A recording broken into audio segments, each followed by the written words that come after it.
Assalamualaikum warahmatullahi wabarakatuh. Selamat pagi kepada anak-anak. Salam sehat untuk kita semua. Baik, pada materi kali ini Bapak akan membahas kompetisi dasar 3.6, yaitu gerakan dominan dalam senam lantai. Tujuan pembelajaran kita kali ini yaitu yang pertama, menjelaskan gerakan guling ke depan, guling ke belakang, sikap lilin, dan kayang.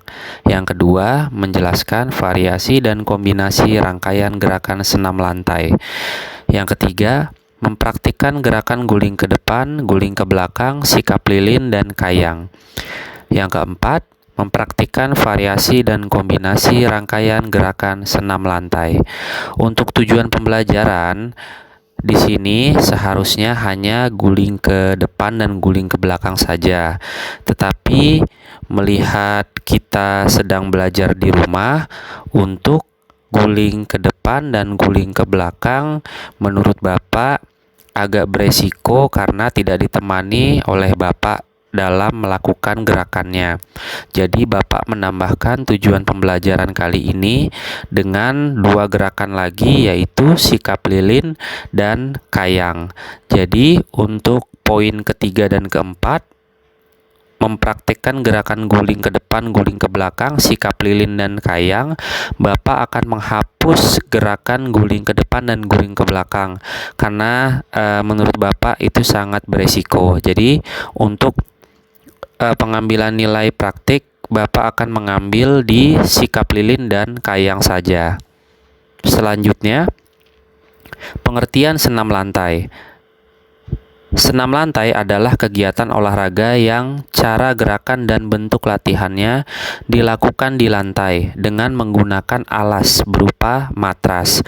Matras berfungsi sebagai alat bantu utama yang untuk mengurangi resiko terjadi kecelakaan pada atlet yang sering bersentuhan dengan lantai.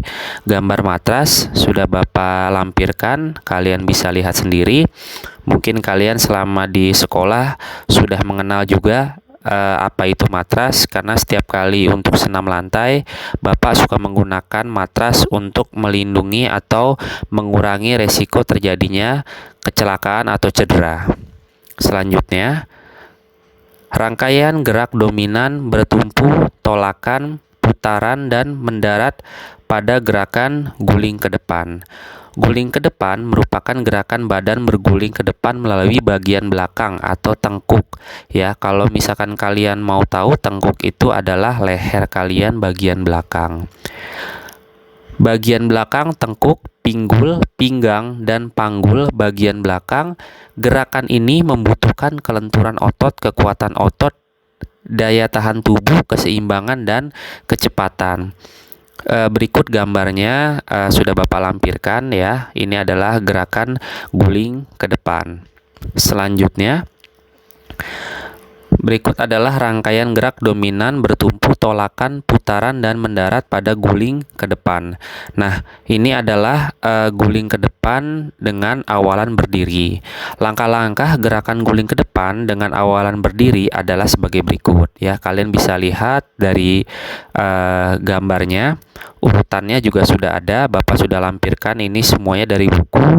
Kalian bisa baca, Bapak akan bacakan secara singkat ya. Yang pertama, posisikan badan kamu berdiri dengan kedua lengan diluruskan ke atas di samping telinga ya, pandangan ke arah depan. Kedua lengan dan kepala diturunkan, badan dibungkukkan, dan pandangan mengikuti telapak tangan. Kedua lutut dan siku dalam keadaan lurus. Yang ketiga, kedua telapak tangan bertumpu pada matras. Posisikan kepala di antara dua tangan hingga dagu berimpitan dada ya. Kalian bisa lihat gambarnya. Yang keempat, lutut kaki dan siku ditekukan secara bersama hingga tumpuan berpindah di tengkuk yang ditempel pada matras. Yang kelima, gulingkan tubuh ke depan, posisi dagu menempel di dada ya. Ini sangat penting sekali. Jadi posisi dagu kamu itu harus menempel ke arah dada. Jadi intinya kamu menunduk tapi dengan maksimal untuk pergerakan kamu, kamu mesti menempelkan dagu kamu ke arah dada. Jadi kedua kaki ya, setelah itu menolak badan ke depan, posisi punggung melengkung. Yang keenam, saat punggung menyentuh matras, kedua tangan merangkul lutut sambil berputar ke depan hingga pinggul menyentuh matras. Yang ketujuh, mendarat dengan bertumpu pada kedua kaki sambil meluruskan kedua tangan ke depan. Yang kedelapan, berdiri sikap awal, kedua tangan diangkat, kedua lutut dan siku dalam posisi lurus ya. Dilihat di poin nomor 7, di situ mendarat dengan bertumpu pada kedua kaki sambil meluruskan kedua tangan ke depan ya. Itu fungsinya supaya badan kalian tidak jatuh. Jadi kedua tangan diarahkan ke depan untuk menyeimbangkan badan kamu ya. Dan yang kedelapan, untuk menyelesaikannya ya, jadi kalian kembali lagi berdiri. Jadi kedua lutut dan siku dalam posisi lurus. Selanjutnya ya, yang ini bedanya sama yang tadi adalah kalau yang ini adalah berguling ke belakang ya. Di sini kalian bisa lihat gambarnya sudah Bapak lampirkan. Bapak akan bacakan langkah-langkah gerakannya secara singkat. Yang pertama, sikap awal posisi berdiri tegak ya, hampir sama ya, kayak posisi berguling ke depan. Kedua tangan ke atas, kedua lutut dan kedua siku dalam posisi lurus. Kedua, turunkan kedua tangan ke arah belakang di samping pinggul. Tekuk kedua lutut secara perlahan, pandangan tetap menghadap ke depan. Ketiga, membungkuklah dan ayunkan kedua lengan lurus ke belakang. Keempat, saat pantat menyentuh matras, kedua tangan ditekuk di samping kepala. Telapak tangan menghadap ke atas. Putar badan ke belakang dengan berguling, posisi punggung melengkung. Kelima, angkat kedua kaki ke atas sampai ujung kaki menyentuh matras. Keenam, saat pantat mencapai atas, badan bertumpu pada kedua tangan dan tengkuk di atas matras. Lutut tetap ditekuk hingga kedua telapak kaki menyentuh dan bertumpu di matras. Pada prakteknya memang tingkat kesulitan dari guling ke depan dan guling ke belakang memang agak susah di guling ke belakang ya. Tapi di sini kalau kalian sering berlatih untuk guling ke belakang, menurut Bapak semuanya akan baik-baik saja. Jadi kalian bisa melakukannya. Tapi tetap untuk guling ke depan dan ke belakang, Bapak tidak akan mengujikan untuk praktek pengambilan nilai keterampilan. Baik, selanjutnya ya, ini berguling ke depan dan ke belakang tetapi dalam posisi jongkok ya. Kalau sekolah dasar menurut Bapak untuk dasarnya saja lebih enak kalian menggunakan posisinya jongkok ya dibandingkan berdiri, karena berdiri itu ada tambahan dari gerakan yang berdirinya sampai tangannya menyentuh matras. Tetapi kalau kalian menggunakan posisi jongkok, ini gerakannya lebih sederhana. Kalian bisa lihat gambarnya sudah Bapak lampirkan. Bapak akan baca deskripsinya, langkah-langkah gerakannya secara singkat. Yang pertama, posisikan badan kamu pada posisi badan kamu jongkok dan kedua tangan diletakkan pada lantai. Kedua, angkat bagian belakang dan kepala ditundukkan ke arah dada. Ketiga, dorong badan ke depan dengan tengkuk. Keempat, dorong badan ke depan dengan tengkuk leher mengarah ke dalam. Ya, ini penting banget ini ya, dorong ke depan dengan tengkuknya ya. Seperti biasa tengkuk, kalau kalian tidak menekuknya, guling ke depannya kalian akan miring ya. Yang keempat, seimbangkan badan pada saat berputar. Yang kelima, posisikan tangan memegang kaki dan bersiap naik. Yang keenam, seimbangkan tubuh dan kembali pada posisi jongkok.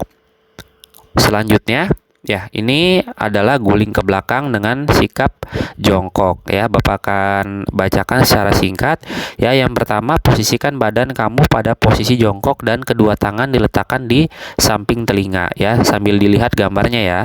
Yang kedua, jatuhkan badan ke belakang dengan posisi tangan tidak berubah ya, masih tidak berubah. Di situ kalau kita lihat tumpuannya berada di bokong ya, di pantat kamu untuk menjatuhkan badan ke belakang.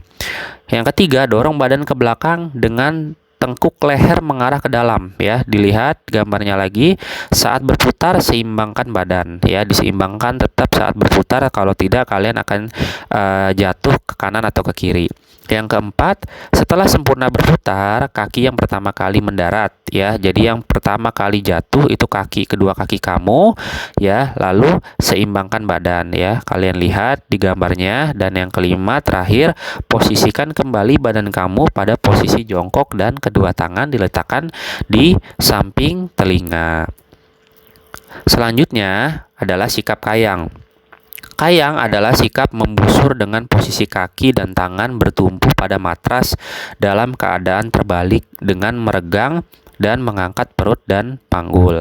Cara melakukannya, yang pertama, posisikan badan kalian dengan tidur telentang mengarah ke atas. Kedua, kedua tangan diluruskan ke atas. Setelah itu ditekuk di samping telinga. Yang ketiga, kedua kaki ditekuk. Dan yang keempat, dorong badan menggunakan tangan dan kaki ke atas ya. Bisa dilihat ada gambarnya, biarpun tidak ada langkah-langkahnya, setidaknya kalian paham dengan melihat cara melakukannya. Selanjutnya ada sikap lilin.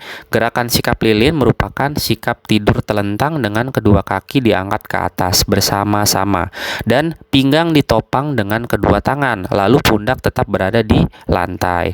Cara melakukannya, yang pertama, posisikan badan kalian dengan tidur telentang mengarah ke atas. Angkat kedua kaki ke arah atas dengan posisi rapat. Yang ketiga, kedua tangan bersiap menopang pinggang. Yang keempat, dorong kaki ke arah atas dan kedua tangan menopang pinggang ya. Jadi di sini nomor 2 dan nomor 4 bedanya, yang kedua itu hanya mengangkat kakinya saja, belum kalian dorong ke atas seperti pada gambar ya. Jadi yang nomor 4 baru dorong kaki ke arah atas dan kedua tangan menopang pinggang ya. Gambarnya sudah Bapak lampirkan, kalian bisa lihat. Oke, baik. Mungkin penjelasan Bapak hanya segitu saja. Mohon maaf apabila ada kesalahan ketikan pada PowerPoint Bapak ya. Setidaknya Bapak sudah menjelaskan. Semoga ilmunya bermanfaat untuk kalian ya, biarpun hanya singkat. Setelah ini kalian lanjut mengerjakan latihan soal yang sudah Bapak lampirkan di Classroom. Terima kasih.